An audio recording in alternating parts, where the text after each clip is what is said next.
want to thank you for all coming this morning to help us celebrate these.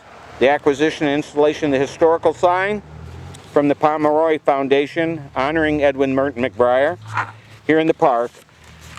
He bequested to the community, and that bears his name. When I became the town supervisor this past January, the project to renovate the McBrier Bridge was already in process. This process began some 6 years ago when a group of citizens worked to reopen the bridge after its closure for safety reasons. With the help of our highway department, physical engineer David Blevins, and concerned citizens, a plan developed that stabilized the bridge and resulted in its reopening for use. While the bridge could function for use, discussions began and planning initiated to complete the rebuilding and renovation of the historic Keystone Arch Bridge, which was originally constructed here over Elm Creek in the 1870s. The bridge has provided nearly 150 years of service to our community and was in need of updating and some modernization to safely continue serving our citizens for many years to come. The town board, led by then Supervisor Nicole Bacon Ward, sought a grant with the assistance of Senator Patty Ritchie that helped provide the necessary funds to begin the project. With the grant of $50,000 secured, the board sought bids this past fall, and Fiacco and Riley were selected to do the initial work of complete replacement of the concrete deck of the bridge. I would like to acknowledge and thank both Nicole Bacon Ward, who is with us this morning, and James Reagan, aide to Senator Patty Ritchie, for their efforts which made the project possible. Both will add some comments following my remarks. The town board met with Fiacco and Riley and agreed to a construction schedule along with another $44,000 in additions to the project to be funded by the town. We would be remiss if we did not acknowledge contributions by Bill Burnett for attending planning sessions over the years, and David Blevins, who volunteered his engineering expertise to develop the first plans for bidding and reviewed the final project plans at no cost to our town. We also appreciate the efforts of Tom Green, who obtained the antique lights that were renovated and retrofitted for the bridge from St. Lawrence University. And most importantly, we thank the citizens of the town of Hermon who funded this project and were patient during the construction period.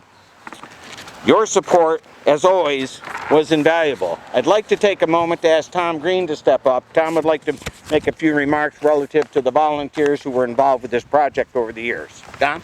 Thanks, Mike. Hi, Tom. I'm Tom Green. You're probably wondering what a guy from Richville is doing spending all his time in Hermon, but I have 12 of my family members laid to rest up here at the cemetery, which was also facilitated by Mr. McBrier. Went to a town board meeting one night and there was a dog and pony show, I call it. An engineer came in and said it was going to cost $1.3 to $1.5 million to replace this bridge or to rebuild it.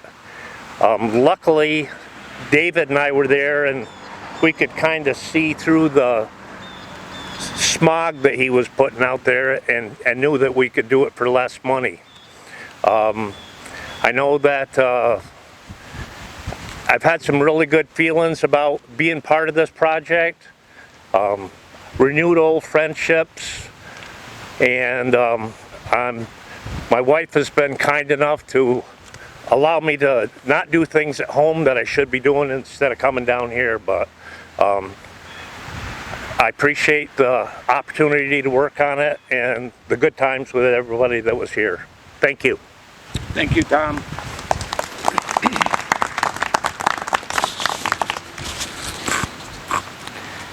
I think you can hear from Tom's remarks that a project in a small town like this can only be accomplished when people come together and everybody's willing to participate in such a way that we can get something done and make it affordable in our community.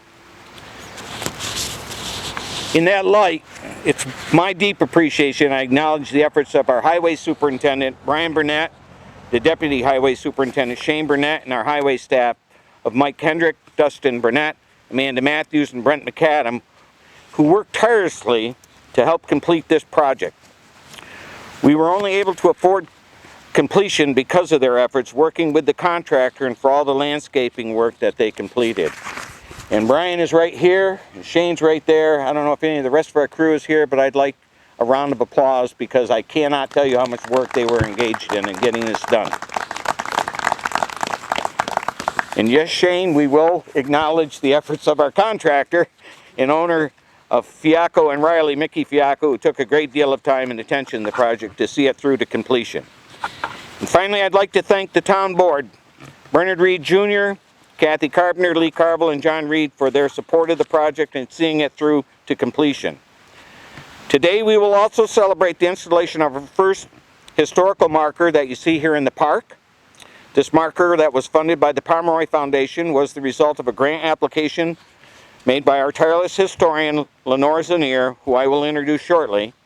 I will let Lenore's remarks provide you with the history of Edwin Merton McBrier and his major contributions to the Hermon, including this park and the major renovation of the bridge in the 20th century. Our appreciation to you, Lenore, for your love of our town and its rich history.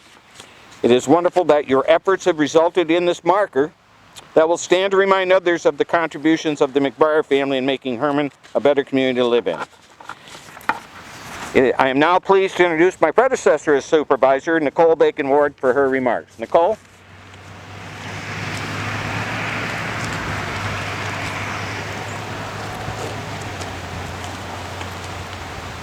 Thank you, Mike. Welcome, everybody. Good morning. Morning. It's exciting to celebrate the completion of the bridge. And I want to just take a look back like we already have, but just touch on a few more things. The bridge that we see now that is beautiful was closed. It was deemed unsafe. It looked like an unfinished construction site in our town. But it didn't take long and volunteers stepped up. We spoke of David Blevins, our professional engineer. He investigated and discovered that that bridge is strong. It's not faulty. And the compression arch that it's made into will give us years and years and years of use. And with the volunteers' efforts and the lawmakers' efforts, our local lawmakers' efforts with the village at the time, that bridge was reopened. This whole project would have been impossible without the entire team that's here today. Our volunteers, Mr. Blevins we've mentioned, Mr. Green stepped up, Mr. Burnett is here, Mr. Jennings, Mr. Dittis, Mr. Snow, all of them contributed countless hours, physical labor. They attended meetings, they made phone calls, they secured donations. We spoke of the lamps from St. Lawrence University. Our historian Lenore had plenty of input from the historical viewpoint to our bridge. Senator Patty Ritchie and Jim Reagan earmarked those grant funds for our town to assist in its completion. Our highway department dedicated countless hours, and our contractor who helped finish it up, Fiacco and Riley. Our current and former, both village and town board members, we couldn't have done this project without you. So thank you. Thank you very much. Tom mentioned that he has close ties to the town even though he doesn't live here. Many of those volunteers don't live here, but that's why they came here, because they had close ties. They had family members that lived here. They grew up here. That is the same way with me. So it's taken a long time to get here. And the project began with the former village, as we mentioned, and with the dissolution, it became a town project. And through all these changes, everyone continued to push forward. Together, you made it happen. This bridge used to be a way for me to get home, but now it's a highlight of my day to welcome me home. Thank you. The bridge, the cleanup around the Elm Creek is wondrous. I smile every time I cross that bridge. I watch the water levels and enjoy the local herring that has taken up residence and inhabits the creek. My hope is the community is pleased with the renovations and that the volunteers, elected officials, and employees feel a great sense of pride. What an awesome job you have done. I hope it continues to spark community improvement and brings our community together. Each small step we take will create better tomorrows for all from the hard work today. So thank you. Thank you very much.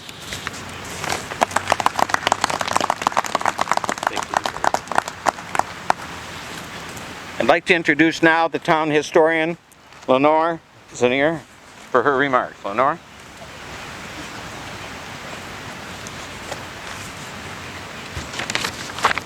Good morning, everybody. It's wonderful to come to this moment, and I'm so happy to see you all here. I will reiterate briefly a thank you to everybody for all the wonderful work and people who have volunteered and joined in this project. We started around 2015. I remember the first meetings. We were still a village and a town. Now we're just a town, or a span bridge over the Mississippi River. But his daughter, Ruth Naomi Murphy, called him and said, we need help. And he came east from where he was, from the Mississippi, and he came east to help, and he consulted with our wonderful Hermon team that was working. He was expert in setting the arches, and there it was. He was able to help them, and they were able to complete the bridge. We have some wonderful pictures of the bridge and the men standing on the bridge at our Hermon History Center, and also our hermonhistory.org website, which I will be posting a story about McBrier and about the bridge. I will share just a moment here from a September 1875 issue of the Hermon Advertiser that states, remember, 1875, the stone arch bridge is nearly completed and the arch now supports itself. The authorities of the town have come well up to the mark and have constructed strong wing walls which add much to the beauty of the structure, as well as being a material strength and protection to the bridge. The enterprising contractor has taken pains to make every part strong and durable. The bridge will be the pride of Hermon and will long stand a monument to the enterprise, to the people of Hermon, and the contractor.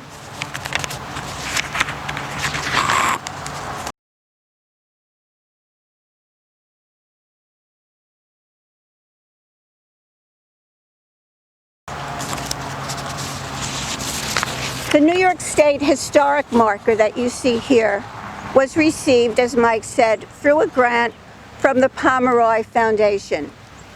They offer these grants to all historians in New York State for funding for a historic road marker.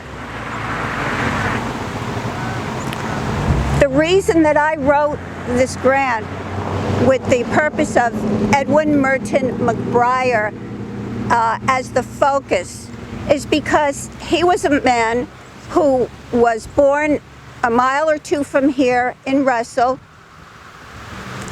His wife's parents were Hermonites, and they had a long history in Hermon. They were part of the Woolworth Knox family, and all of you know the Woolworth 5 and 10 cent stores that grew into a chain of 5 different stores, 5 chains of Woolworth stores. And McBrier, or Edwin Merton McBrier, was one of the cousins of this family. And one of them was a Woolworth. The reason his name was Woolworth was because one of the daughters had married a Woolworth, but she was a McBrier. So I want to first, in the interest of time, give you some idea of the reason that we are dedicating this with his name, and that's because he made it big. He grew up here. He graduated from Hermon High School.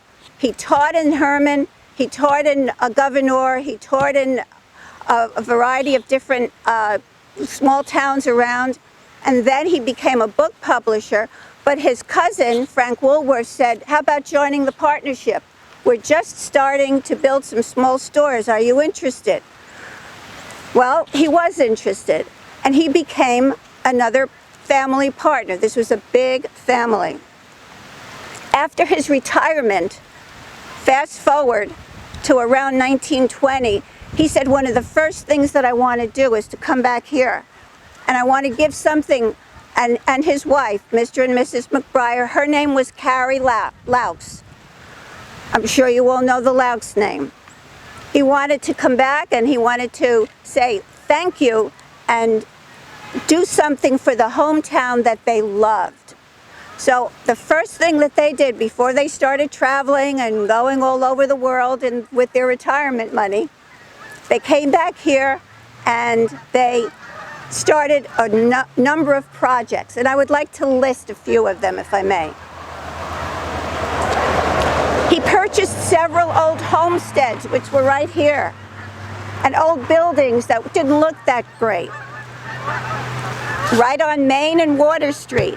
And he converted this plot into a park where we are standing now, McBrier Park.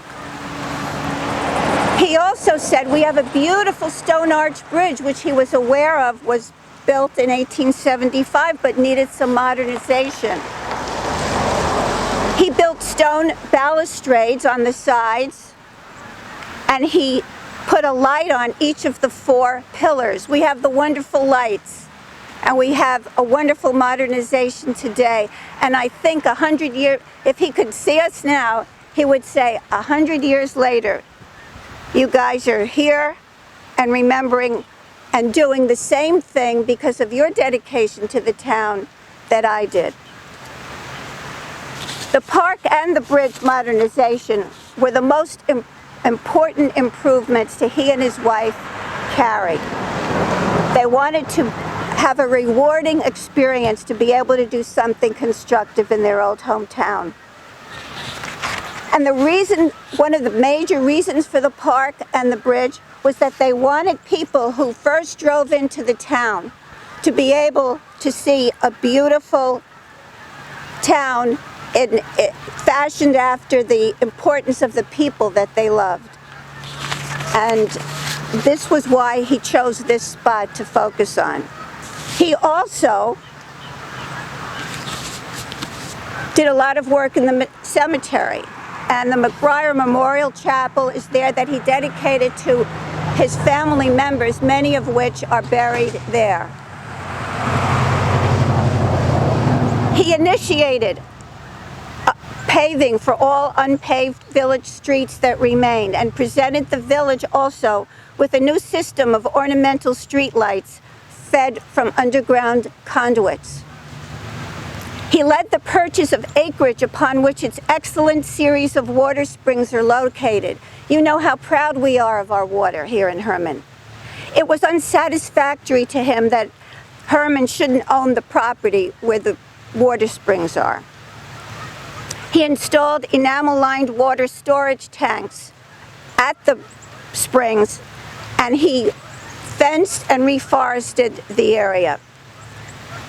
He purchased and rebuilt the Hermon Hotel with a bubbling fountain of spring water in the lobby with water from the village water supply, and actually put some plumbing right into some higher level rooms that they rented out or that they had. In newspapers of that time, there are multiple articles about he and his wife coming up here, having dinners, and gathering the people together for support. But his money and his effort is what did it all. So I would love to share more with you about his life, but I think you have a good feel for who he was and why I chose him as the focus point of this marker. And I want to invite all of you to the Hermon History Center. We are usually there on Friday afternoons, but you can email me and I will come by anytime at your convenience and show you around. Thank you very much. Thank you, Lenore. And now it's my pleasure to introduce James Reagan. Jim is the aide to Senator Patty Ritchie, for a few remarks from Jim. Thank you, Jim. Thanks, Mike. Well, it's starting to rain, and so I remember the important thing Senator Ritchie told me. She said, you know, I've got a lot of friends in Hermon, so you keep your remarks short. So I'm going to do that.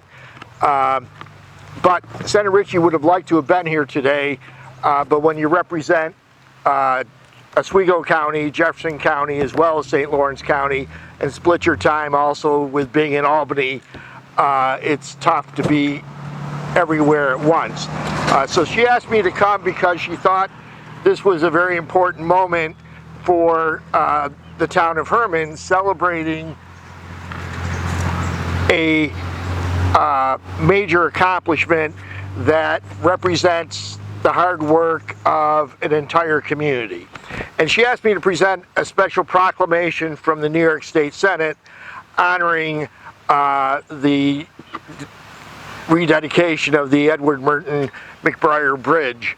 And I won't read all of it, but whereas the citizens of Hermon are marking the occasion of the reopening of the historic Edwin Merton McBrier Bridge in McBrier Park, and whereas the reopening of the bridge is a testament to the hard work and dedication of officials from the town of Hermon who worked tirelessly to find a way to reopen a structure that has played an important role in serving the residents of their community. Whereas this important occasion is occurring due to the hard work and the efforts of volunteers and the town highway department employees whose labors made the reopening of this bridge possible. And whereas the bridge and the park celebrate the memory of Edwin Merton McBrier, one of Hermon's favorite sons who helped found the Woolworth 5 and 10 cent store chain. And whereas the reopening of the bridge illustrates how local and state officials can work together to improve the lives of the citizens of our great Empire State. And therefore, as the New York State Senator who represents Hermon, it is my privilege to mark this important occasion with a proclamation from the New York State Senate and thank all who have played a role in reopening this bridge that's critical to Hermon, and therefore be it resolved that the citizens of the great Empire State join in celebrating this momentous occasion, and that a formal proclamation suitably engrossed be presented to the Hermon community. So thank you all for all that you've done. Thank you for your efforts on behalf of this wonderful community, and remember that it takes everyone working together to make a community a better place, and Senator Ritchie was pleased to be a small part of it, and she just wanted all of you to know how proud and pleased she is that these efforts have paid off with such a wonderful addition to the community. So thank you.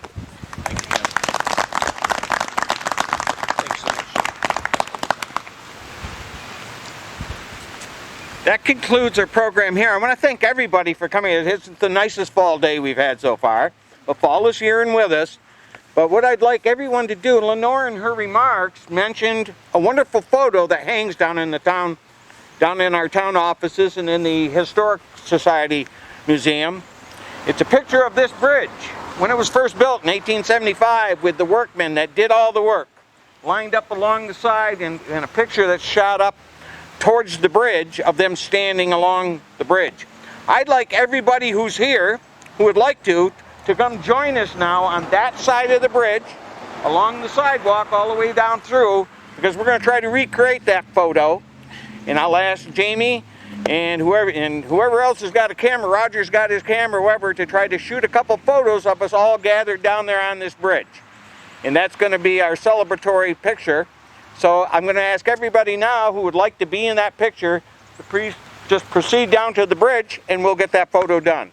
So thank you all for coming this morning. We really, really appreciate you getting up and coming out on a Saturday morning to join us for this celebration. Thank you very much.